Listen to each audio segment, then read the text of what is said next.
La campagna era abitata da contadini in povere case dal tetto di paglia, era abitata da frati nei loro conventi, da signori nei loro moniti castelli. Ma sono parole degli architetti e dei pittori naturalmente, quindi come tali bisogna prenderle come se fosse una confessione loro. Certo, l'insieme ognuno ne prende un aspetto, apre il proprio animo a un sentimento di ammirazione e quello che c'è dentro dipende dalla sensibilità, dipende dall'apertura di queste persone, arricchisce indubbiamente lo spirito. Sono le parole di Palladio, di Scamozzi e degli altri architetti che le hanno concepite a risuonare nell'aria, scandite dall'intensa voce dell'attore Ugo Pagliai, le volontà degli artefici delle grandi ville che da secoli impreziosiscono il paesaggio veneto, prendono corpo in forma di racconto, svelando a chi ascolta più di qualche segreto. Non mi stanco mai, quando vengo nel Veneto, di soffermarmi, di visitarle, anche perché ho la possibilità di avere anche degli amici che posseggono queste ville e quindi sono ben felice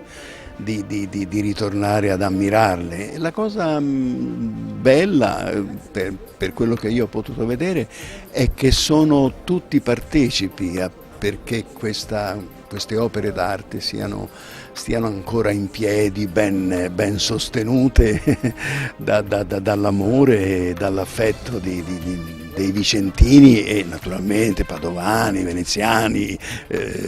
friulani. È anche così, declinato nella forma del reading letterario, che il Festival delle Ville Venete, giunto quest'anno alla sua 6ª edizione, ha permesso di valorizzare il patrimonio culturale e architettonico rappresentato da queste antiche dimore. Abbiamo 60 luoghi che si sono aperti dagli inizi di settembre fino a fine settembre, con tantissimi eventi, con tantissimi momenti di riscoprire quella che è l'arte, la cultura, ma anche l'armonia di poter vivere all'interno di queste dimore. Come giustamente ha ricordato l'onorevole professor Sgarbi nel suo intervento di apertura, e come poi altri momenti all'interno della villa, all'interno di questo festival noi abbiamo vissuto. Ricordo ad esempio l'intervento del professor Pagliai, ricordo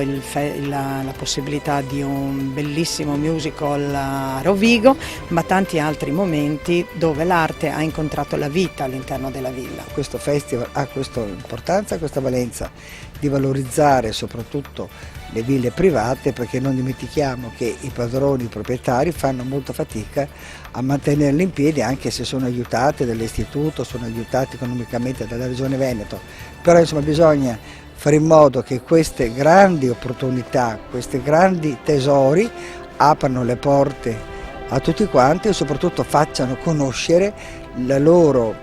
integrità morale, perché sono padroni che hanno una forte integrità morale, perché sono legate a un bene che non è un bene soltanto personale, ma un bene collettivo dell'umanità. Guardi, io farei proteggere dall'UNESCO tutte le ville venete. Ad ospitare la serata di letture niente meno che un gioiello di fine Settecento, Villa Cordellina Lombardi a Montecchio Maggiore, oggi proprietà della provincia di Vicenza, costruita dall'architetto Giorgio Massari nel 1735 per volontà di Carlo Cordellina, importante avvocato della Serenissima. Nel salone d'onore la villa vanta affreschi di Giambattista Tiepolo.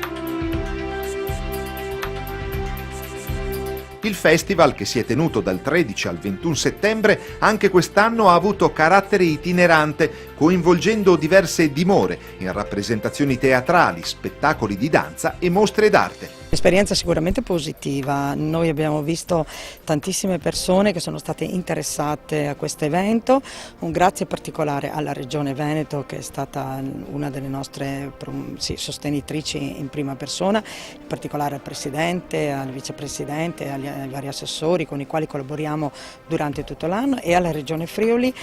con le quali abbiamo organizzato proprio un evento in quella regione. E poi non bisogna dimenticare le associazioni dei privati, in particolare particolare all'Associazione Ville Venete Castelli, le dimore storiche, perché assieme a loro siamo riusciti a portare un festival, diciamo, che è diventato veramente importante, non solo per il Veneto, credo, ma anche per l'Italia. Tra Veneto e Friuli Venezia Giulia le ville venete sono più di 4.000, dimore che hanno bisogno di cure specifiche e che oggi a pieno titolo si candidano ad essere fulcro di un nuovo turismo culturale. E sappiamo che il turista normale spende dai 65 ai 75 euro al giorno, il turista culturale spende dai 135 ai 145 euro al giorno. Io credo che